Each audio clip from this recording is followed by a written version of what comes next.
Michael Davis, MCTV Live. You know who I am, and you know who this is, right? Why don't you talk to him? Kimble Anders.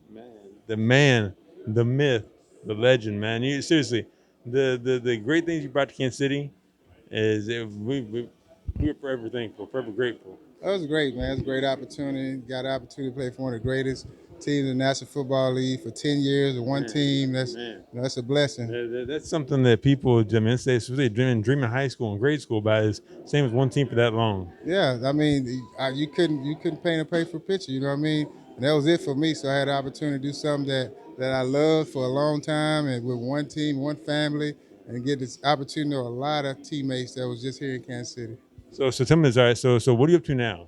So I was coaching since 13 to 20 in Galveston. I was a head football coach and athletic director down at my home school in Galveston, Texas. And the last couple of years, I did an internship with Tampa Bay, and also just trying to get into coaching right now. I like that. Yeah, That. college level, NFL level, trying to get it with the big boys. Yeah, so I think with your demeanor and how you do things, how you go along, I mean, well, first off, your knowledge, but your demeanor and how you handle things, I think that's perfect fit. Yeah, I'm pretty much a calm, relaxed guy, real quiet. But I can't tell, man. but but when it comes down to football, we talk the X's and O's, we get in and chop it up, and understanding the game. I talk to a lot of kids about, they talking about good, bad. There's no such thing as good or bad player. You know what I mean? It's how you challenge yourself to be a student of the game and understand what's going on. And once you figure out the game, it becomes so much easier for you. Yeah, totally. I mean, it really does. Like one time, during my career, I used to look back on it and had the opportunity to go to University of Houston with some great coaches. Andre Ware was a Heisman Trophy winner. Jack totally. Pardee. So we already had the system kind of a pro style learning because we meeting all the time. That's all we did. We had morning meetings, evening meetings, so we got used to it. When I got to Kansas City, Marty Schottenhauer was probably one of the greatest coaches you can ever have. One of the smartest coaches. So you couldn't get by not being a smart football player. Yeah. That's one thing. And with that, with your work ethic, it's just you can't beat that. So. Like going as far as Marty. I mean Marty Ball. He was a guy that always from the beginning of the season, every season he played, he was always a contender. Just because how smart he was, and his players loved him so much. Yeah, well, we loved him, man. He was tough, but it was the right tough love for us. And then, like you say, he will acknowledge you as a person, and they treated you very fair all the time. And probably probably one of the best motivators I ever seen in my life. Yeah. And I think overall our whole coaching staff at the time, we had Gunther, we had Jimmy Ray, one of the best Gunther, yeah, man. So Gunther Cunningham, we man. had Oh yeah. a slew of coaches that was very knowledgeable, helping us out with our what I call our life lessons. Because football, that's all it really is, life lessons. You get an opportunity to do something you want, but you learn some life lessons. So hearing you talk a little bit about coaching, and you can feel the love that you have. But I mean, that the philosophy that you had for football, man, is a philosophy for life. And then really in all sports, especially football, that is, like I said, a philosophy for life. It is. It truly is, and it gives me opportunity now that I have kids. I got 4 kids, and they're older now. They're in their 30s and 20s. My son is actually 22.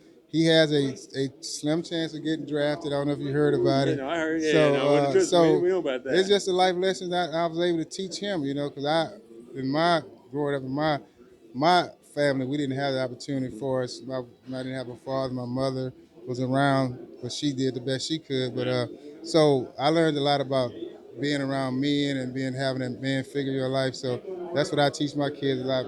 Everything we do is about life lessons. It means a lot to me because, like say, you get an opportunity to have this big high profile. A lot of people put you on a pedestal, but you still got to be responsible because you got to be a responsible person. You have so many eyes on you. You have so many people. No matter, even if you don't think you have eyes on you, there's people watching you, especially nowadays. Yeah, and they wait for you to fall. Yes, what I mean? yes. So, they wait for you. So, man, like I said, that my career was like just a blessing to be able to not be drafted and play 10 years in the National Football League. And not just play 10 years. Okay. Now you youngsters out there, you may not know about this guy, right?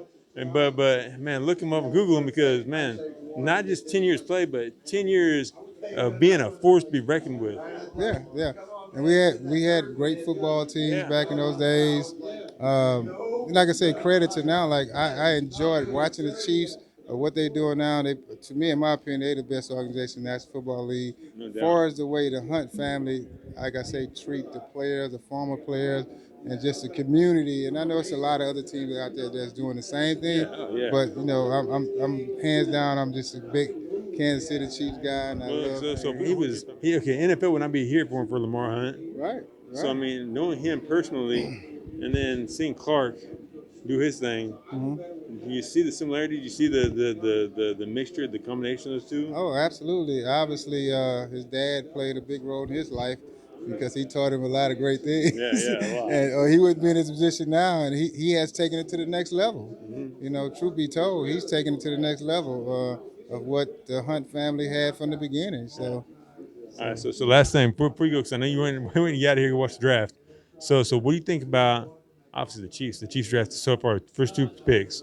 I think it's great. I think Man. it's definitely needed. I mean, you at this point you can only improve in the positions they're looking at right now. The positions they picked up defensively, they hitting it on target. So now throughout this whole draft, I mean, I had the opportunity to sit in with a podcast the other day and talk to the defensive back coach. I can't remember his name right now.